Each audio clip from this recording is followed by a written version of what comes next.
16 दिसंबर 2024 की शाम लगभग 5 बजे के आसपास का वाक्य रहा होगा।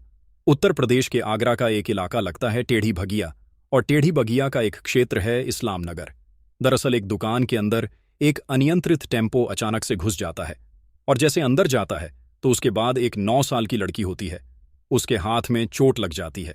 बस इसी बात को देखते हुए कहा सुनी शुरू हो जाती है।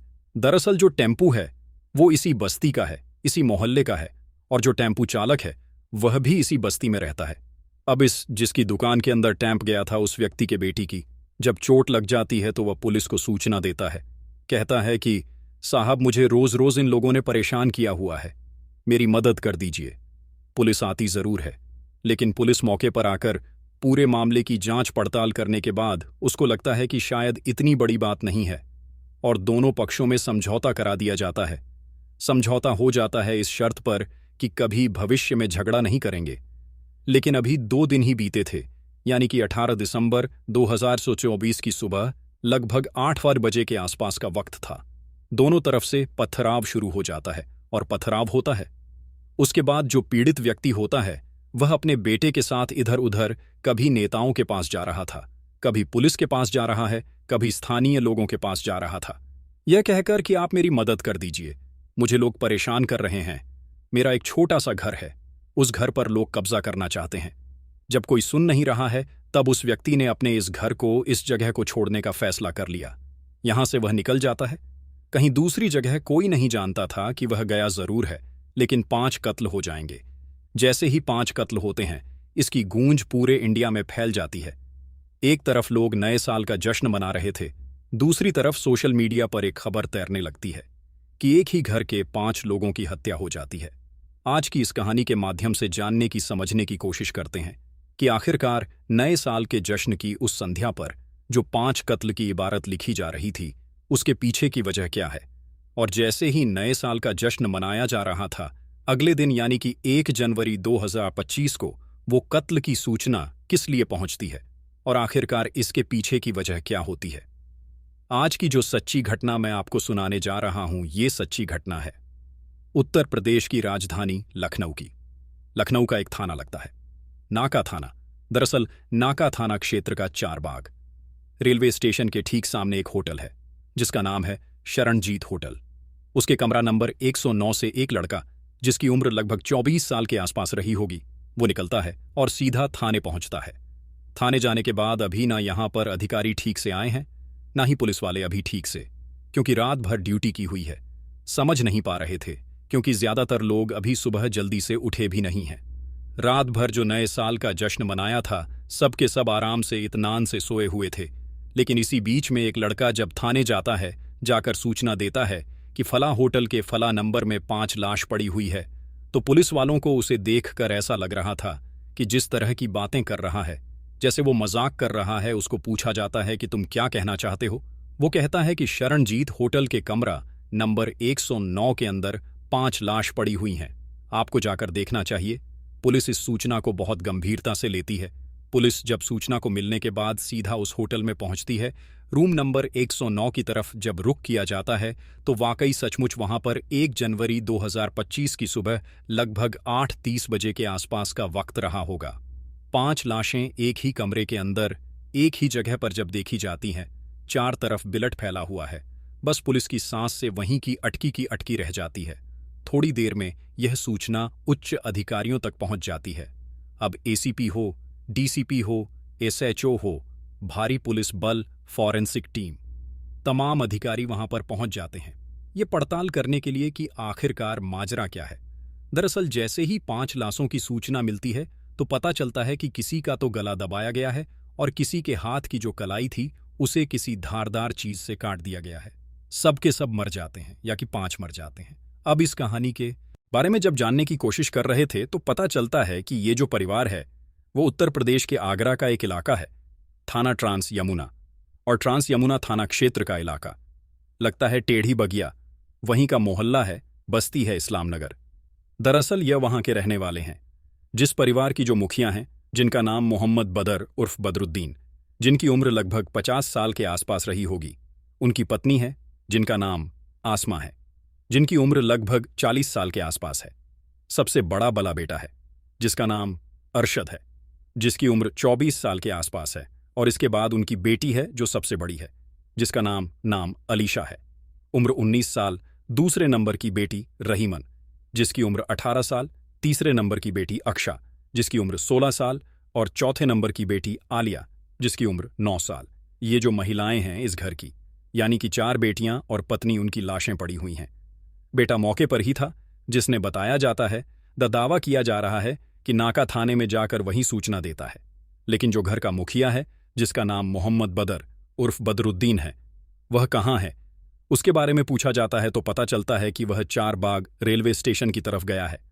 अब यहां से कहाँ गया है? ऐसा दावा किया जाने लगता है कि वह भी अपनी जान देने के लिए गया है। जान क्यों देना चाहता है? और वह लड़का, आखिरकार वजह क्या है? जब लड़के की बात कर पूछी जाती है तो कहता है कि यह सब कत्ल मैंने ही किए हैं और पिता इसमें शामिल थे। यानी कि पिता ने और बेटे ने दोनों ने मिलकर 5 कत्ल कर देते हैं, 4 बहनों का और एक उनकी मां का।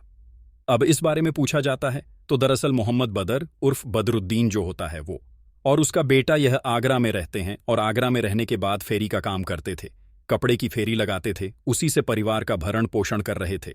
लेकिन जब मीडिया वाले आगरा के उसी इलाके में इस्लाम नगर में पहुंच जाते हैं और जानने की कोशिश कर रहे थे कि आखिरकार तुम्हारे मोहल्ले के रहने वाले मोहम्मद बदर और उसका बेटा अरशद, इन्होंने 5 कत्ल कर दिए हैं, क्या वजह है, तो स्थानीय लोगों का यह दावा शुरू हो जाता है।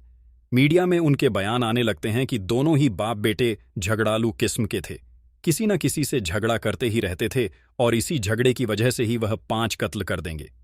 इस बात का यकीन नहीं हो रहा था। इससे पहले कि लोगों की बात लोगों तक पहुंचती, इससे पहले कि इनकी बातें दुनिया के लोग समझ पाते, तभी एक सोशल मीडिया पर वीडियो बहुत तेजी के साथ वायरल होने लगता है। और वीडियो होता है इस मोहम्मद बदर के बेटे का, जो सूचना थाने में दिखाया था। दरअसल वो कहता है कि हमारे पास एक छोटा सा घर है और उस घर पे बस्ती के लोग कब्जा करना चाहते हैं और हमने उस अपने घर को बचाने के लिए तमाम कोशिशें की। इस स्थानीय लोगों से मदद मांगी, पुलिस से मदद मांगी, कोई सुनने को तैयार नहीं था। जब हमने देखा चारों तरफ से रास्ते बंद हो चुके हैं तो यहां से निकल आते हैं और निकलने के बाद वो इस ठंडी ठंड में जगह जगह सड़क पर सोने को मजबूर हो रहे हैं। छोटे छोटे बच्चे हैं, वो किस तरह की परेशानी उठा रहे होंगे आप सहज ही अंदाजा लगा सकते हैं।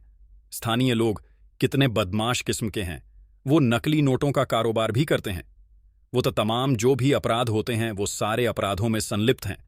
इसलिए उन्होंने किसी ना किसी रूप से हम लोगों पर प्रेशर बनाया और हम लोगों को वो जेल भेजना चाहते थे। यदि हम लोगों को, यानी कि बाप और बेटे को, वो जेल भेज देते हैं तो जो उसकी 4 बहनें हैं, उन 4 बहनों से वो गंदा काम कराएंगे, उनको किसी ना किसी जगह पर बेच देंगे, वो गंदा काम करने के लिए मजबूर हो जाएंगे। इसलिए सोचा कि यहां से निकलते हैं।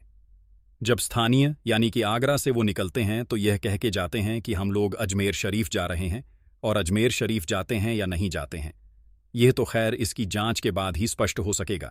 लेकिन 30 दिसंबर 2024 को वो लखनऊ के नाका थाना क्षेत्र के एक होटल जो शरणजीत लगता है उसके रूम नंबर 109 में रुकते हैं।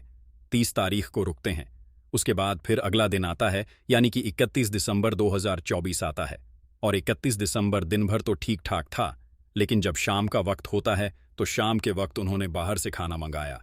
खाने के साथ साथ शराब भी मंगाई जाती है, ऐसा दावा किया जा रहा है, ऐसा मीडिया रिपोर्ट में आता है। और जो लड़कियां हैं और मां हैं उसको भी शराब पिलाई जाती है। शराब पिलाने के बाद किसी के मुंह में कपड़ा ठूंस दिया जाता है तो किसी को वैसे शांत कर दिया जाता है। अब इनको मारना था, इनका कत्ल करना था, तो जो चीख ना सकें, चिल्ला ना सकें, इसलिए उनके मुंह में कपड़ा ठूंस दिया जाता है। और किसी का गला दबाया जाता है तो किसी के हाथ की कलाई काट दी जाती है, ताकि ब्लड भारी मात्रा में अगर बह जाएगा तो जाहिर सी बात है वो मर जाएंगे। जब दिन निकलता है तो दिन निकलने के बाद मोहम्मद बदर तो रेलवे स्टेशन की तरफ चला जाता है, यह कहते हुए कि मैं अपनी जान देने के लिए जा रहा हूं। और बेटा भी, शायद वो भी अपनी जान देने की कोशिश कर रहा था या जान देना चाहता था, लेकिन वो शायद अपनी इतनी हिम्मत जुटा नहीं पाया, इसलिए सीधा पहुंच जाता है। अब पुलिस स्टेशन और पूरी कहानी जाकर बयां करता है। साथ ही उत्तर प्रदेश के मुख्यमंत्री योगी आदित्यनाथ से अपील करता है कि जिस तरह से आप कार्रवाई कर रहे हैं आप ऐसे ही कार्यवाही करिए, और जो जमीन का टुकड़ा है जिस पर झगड़े की संभावना बनी हुई जिस पर कब्जे की बात बनी हुई है उसे हम मंदिर की ट्रस्ट को देना चाहते हैं। उस पर मंदिर बना दिया जाए और हमारे यह जो भी दुख तकलीफ है इसको दूर किया जाए। जो भी हमें परेशान कर रहे थे, हमारे घर वालों को परेशान कर रहे थे, उनको किसी भी कीमत पर बख्शा ना जाए। वह यह भी दावा करता है कि जब हमने धर्म परिवर्तन की बात की, यानी कि मुसलमान से हिंदू बनने की बात की, तो स्थानीय लोगों को इस तरह से गुस्सा आता है, इस तरह से तकलीफ होती है कि उन्होंने बस परेशान करना शुरू कर दिया और स्थानीय लोगों की परेशानी से बचने के लिए ही उन्होंने इस कदम को उठाने के लिए मजबूर हुए हैं। हालांकि पुलिस इस मामले की जांच पड़ताल में जुटी हुई है। साथ ही उस लड़के ने जो वीडियो में कुछ लोगों के नाम लिए थे, जिसमें रानू आफ्ताब, अहमद, अजहर, सलीम ड्राइवर और आरिफ, ऐसे कई नाम लिए थे, उन्होंने कहा कि ये सबसे ज्यादा परेशान कर रहे थे। बाकी जो आसपास के लोग हैं वो एक ही कम्युनिटी से, एक ही समुदाय से, एक ही जाति से बिलोंग करते हैं और इसीलिए एक जैसे होने की वजह से इन लोगों को समझते हैं कि ये तो बांग्लादेशी हैं और बांग्लादेशी कहकर उनके घर पर कब्जा करना चाहते हैं। उस लड़के ने यह भी दावा किया कि हम मूलतः रहने वाले वो बधाइयों के हैं। बधाइयों में उसकी ताई रहती है। यदि ताई से जाकर बातचीत करोगे तो हमारे पास पूरे डॉक्यूमेंट्स हैं कि हम भारतीय ही हैं, लेकिन हमें जानबूझकर हमें ऐसा ट्रीट किया जा रहा था जैसे हम बांग्लादेशी हों, और हम यहां से जब चले जाएंगे तो हमारा घर बचेगा और घर पे ये लोग, स्थानीय लोग, कब्जा कर लेंगे। उस लड़के ने योगी सरकार से अपील की है, इस मामले की उच्च स्तरीय जांच कराने की बात की है। हालांकि पुलिस इस मामले की जांच पड़ताल में जुट गई है, ये देखने के लिए कि आखिरकार इस मामले की असली वजह क्या है। हालांकि उस लड़के ने यह भी स्वीकार कर लिया है कि उसने अपने पिता के साथ मिलकर अपनी 4 बहनों और मां का कत्ल कर दिया है और इसकी सजा तो खैर उसको मिलेगी ही, लेकिन उसको इस बात पर ऐसा करने पर किसने मजबूर किया है? पुलिस को इसकी भी जांच करनी चाहिए। साथ ही पुलिस को यह भी जांच करनी चाहिए कि आगरा की उस पुलिस ने आखिरकार उस सूचना को, जो प्रथम सूचना मिलती है 16 दिसंबर 2024 की शाम 5:11 बजे के आसपास, उसे गंभीरता से क्यों नहीं लिया। 18 दिसंबर 2024 की सुबह जो 8:11 बजे सूचना मिलती है, उस खबर को इतनी गंभीरता से क्यों नहीं लिया। वो कौन नेता थे जिनके पास जाकर वो अपने परिवार के रहम की भीख मांग रहे थे, बचाने की अपील कर रहे थे? आखिरकार उन्होंने मदद क्यों नहीं की? इस मामले की प्रत्यक्ष जांच होनी चाहिए, एक एक पहलू की जांच होनी चाहिए और जो भी दोषी हो उनके खिलाफ कड़ी से कड़ी कार्रवाई भी होनी चाहिए। इस तरह की सोशल मीडिया पर एक तरह की आवाज उठ रही है और इस 5 कत्ल की सूचना से पूरा उत्तर प्रदेश ही नहीं बल्कि पूरे भारत के लोग सन्न रह गए हैं, सोचने पर मजबूर हो गए हैं कि एक तरफ तो लोग नए साल का जश्न मना रहे थे, दूसरी तरफ लखनऊ से 5 लोगों की कत्ल की सूचना मिलती है। तो वाकई कोई भी हिल सकता है दोस्तों। इस पूरे घटनाक्रम को सुनाने का उद्देश्य किसी को परेशान करना नहीं है, किसी का दिल दुखाना नहीं है, बल्कि आपको जागरूक करना है, आपको सचेत करना है।